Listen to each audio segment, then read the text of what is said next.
Hello guys, আসসালামু আলাইকুম। আশা করি আপনারা সবাই ভালো আছেন। আজকে আবার নতুন একটা রেসিপি নিয়ে হাজির হলাম। আর আজকে কিন্তু আমি কলমি শাক চিংড়ি মাছ দিয়ে ভাজি করব। তো এই দেখুন, এটা কিন্তু আমাদের বাড়ির সামনে নিচেই কি পরিমাণে কলমি শাক হয়েছে। আর কলমিগুলো দেখুন শুধু আপনারা। আর এই শাক খেতে কিন্তু খুবই মজা লাগে। আর এই দেখুন কি পরিমাণে ডগাগুলো কিন্তু একদম অনেক মোটা মোটা। আর এবার আমি এই ডগাগুলো ভেঙে নিব। তো এই দেখুন বন্ধুরা, আমরা কিন্তু কলমি শাকগুলো নিয়ে বাড়ি চলে আসছি। আর আপনারা শুধু শাকগুলো দেখুন কি পরিমাণে সতেজ আর একদম কিন্তু অনেক মোটা মোটা হয়েছে। এই দেখুন আর এই শাক কিন্তু আমরা চিংড়ি মাছ দিয়ে ভাজি করব।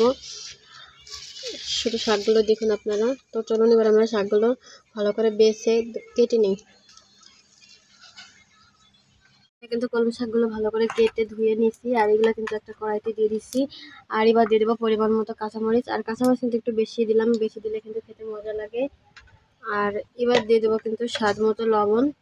এবার আমরা ঢাকনা দিয়ে ঢেকে দিব আর আস্তে আস্তে কিন্তু কিছুক্ষণ রান্না করে নিব। আর এখানে কিন্তু এই দেখুন, আমরা কিন্তু ছোটো সাইজের চিংড়ি মাছ এগুলো ভালো করে পরিষ্কার করে ধুয়ে নিছি।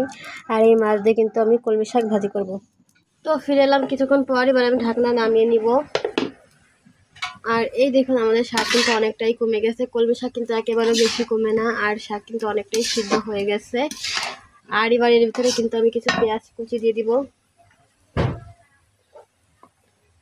এবার কিন্তু আমি কিছু পেঁয়াজ কুচি দিয়ে দেবো। আর কাঁচা পেঁয়াজ দিলে কিন্তু খেতে মজা লাগে, যার জন্য আমি কিন্তু একটু অনেকটাই পেঁয়াজটা দিয়ে দিলাম। এবার আমি আর ঢাকনা দিব না। এখনও কিন্তু শাকে দেখুন পানি আছে। আর আমি কিন্তু কোনো রকম পানি দেই নাই। এবার এই সম্পূর্ণ পানি জাল দিয়ে শুকিয়ে নেব।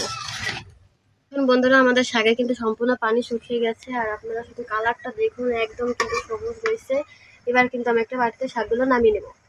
কিন্তু আমি কলমি শাক একটা বাটিতে নামিয়ে নিয়েছি। আর এখানে কিন্তু চুলায় একটা কড়াই বসিয়ে দিয়ে দিচ্ছি পরিমাণ মতো সয়াবিন তেল।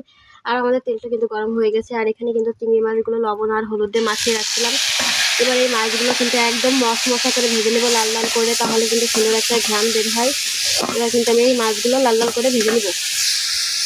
দেখুন বন্ধুরা, আমাদের কিন্তু চিংড়ি মাছ কিন্তু একদম লাল লাল করে ভাজা হয়ে গেছে। এবার এগুলো কিন্তু আমি উঠিয়ে নিব। চিংড়ি মাছগুলো উঠিয়ে নিচ্ছি। আর কড়াইতে কিন্তু পরিমাণ মতো আমি সয়াবিন তেল দিয়ে দিচ্ছি। আর এবার দিয়ে দেবো পেঁয়াজ কুচি আর রসুন কুচি। পেঁয়াজ আর রসুন কুচি কিন্তু আমি দিয়ে দিলাম। এবার এগুলো আমি লাল লাল করে ফোড়ানি পুড়িয়ে নেব। ফোড়ানি কিন্তু পুরানো হয়ে গেছে। এবার আমি সিদ্ধ করে রাখা কলমি শাকগুলো দিয়ে দিলাম। আর এগুলো দিয়ে কিন্তু আমি এবার আরও 2 মিনিটের মতো রান্না করে নেব। ফিরে এলাম 2 মিনিট পর। আর এই দেখুন, আমাদের কলমি শাক ভাজি কিন্তু হয়ে গেছে। আর কালারটা কিন্তু অনেক সুন্দর আসছে। আর এবার কিন্তু আমি একটা বাটিতে নামিয়ে নিব। বন্ধুরা, আমি কিন্তু কলমি শাকগুলো একটা বাটিতে নামিয়ে নিয়েছি। আর কালারটা দেখুন কত সুন্দর হয়েছে। আর এভাবে কিন্তু চিংড়ি মাছ দিয়ে কলমি শাক ভাজি করলে আমার কাছে খেতে খুবই মজা লাগে। আর কার কার কলমি শাক ভাজি ভালো লাগে অবশ্যই কিন্তু কমেন্ট করবেন। আর ভিডিওটা ভালো লাগলে please like, comment, share and subscribe.